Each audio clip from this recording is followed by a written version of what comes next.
নমস্কার বন্ধুরা, মোমোস কিচেনে আপনাদেরকে স্বাগতম জানাই। আজকের পর্বে কই মাছের একটা রেসিপি বানিয়ে দেখাবো। রেসিপিটা হলো তেল কই।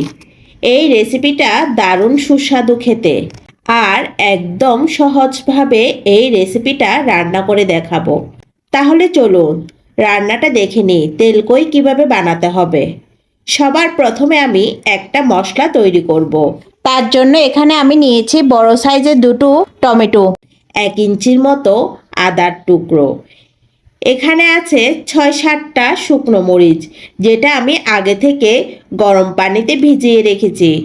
আপনারা আপনাদের স্বাদ মতো ঝালটা বাড়িয়ে কিংবা কমিয়ে দিতে পারেন।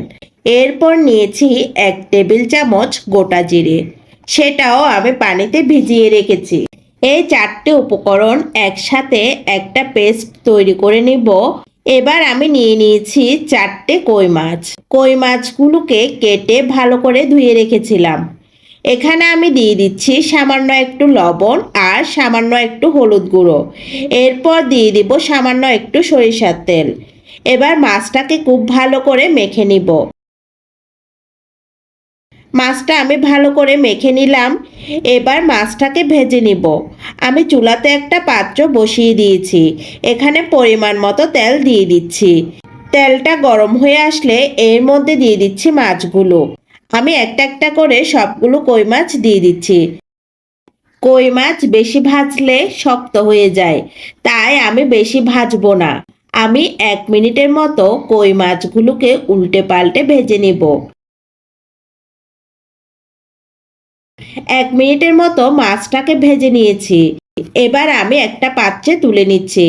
এই তেলের মধ্যে আমি বাকি রান্নাটা করব। তার জন্য আমি দিয়ে দিচ্ছি 1/2 চা চামচ কালো জিরে। এবার দিয়ে দিচ্ছি আগে থেকে যে মশলাটা করে রেখেছিলাম সেই মশলাটা দিয়ে তেলে নেড়েচেড়ে একটু কষিয়ে নিব। কিছুক্ষণ কষানোর পর এখানে দিয়ে দিচ্ছি স্বাদ মতো লবণ, আধা চামচ হলুদ গুঁড়ো। এবার মশলাটাকে খুব ভালো করে কষিয়ে নিব। চুলার আঁচটা এ পর্যায়ে থাকবে মিডিয়াম থেকে লোতে। মশলাটা কষানো হয়ে গিয়েছে, মশলাটার থেকে তেল ছেড়ে দিয়েছে। এবার আমি এর মধ্যে পানি দিয়ে দিচ্ছি। ছোট 1 বাটির মতো পানি দিয়ে দিচ্ছি। মশলাটার সাথে ঝোল খুব ভালো করে মিশিয়ে নিব। এরপর ঝোলটার মধ্যে দিয়ে দিব ভেজে রাখা কই মাছগুলি। এরপর দিয়ে দিচ্ছি 4টে কাঁচামরিচ। কাঁচামরিচ দিলে এর ফ্লেভারটা আরও ভালো লাগে। এবার এটাকে ঢাকনা দিয়ে লো ফ্লেমে 10 মিনিটের মতো রান্না করতে হবে। আমি 5 মিনিট পর ঢাকনাটা একবার তুলে মাছগুলোকে উল্টে দিচ্ছি। আবারও ঢাকনা দিয়ে 5 মিনিটের মতো লো ফ্লেমে রান্না করে নেব। 10 মিনিট হয়ে গিয়েছে, এবার ঢাকনাটা তুলে নিচ্ছি। তেল কই কিন্তু তৈরি হয়ে গিয়েছে। আপনারা দেখে নিশ্চয়ই বুঝতেই পাচ্ছেন কালারটা কতটা সুন্দর হয়েছে। এটা খেতে অসম্ভব মজা লাগে গরম গরম ভাতের সাথে। এখন আমি উপর থেকে ধনেপাতা কুচি ছড়িয়ে দিয়ে এবং সামান্য একটু সরিষার তেল দিয়ে আরও 5 মিনিট দমে রেখে দিব। এরপর চুলা থেকে নামিয়ে নিব। চুলা থেকে নামিয়ে নিয়ে আপনাদেরকে পরিবেশন করে দেখাচ্ছি। আশা করছি আজকের রেসিপিটাও আপনাদের ভালো লেগেছে।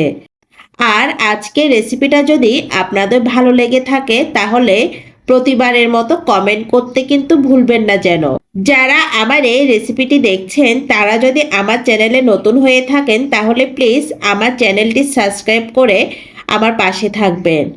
আর আজকের রেসিপিটি যদি আপনাদের ভালো লেগে থাকে তাহলে একটা লাইক এবং শেয়ার করবেন। পরবর্তী রেসিপি দেখার আমন্ত্রণ জানিয়ে আজকের মতো এখানে বিদায় নিচ্ছি। সবাই ভালো থাকবেন, সুস্থ থাকবেন।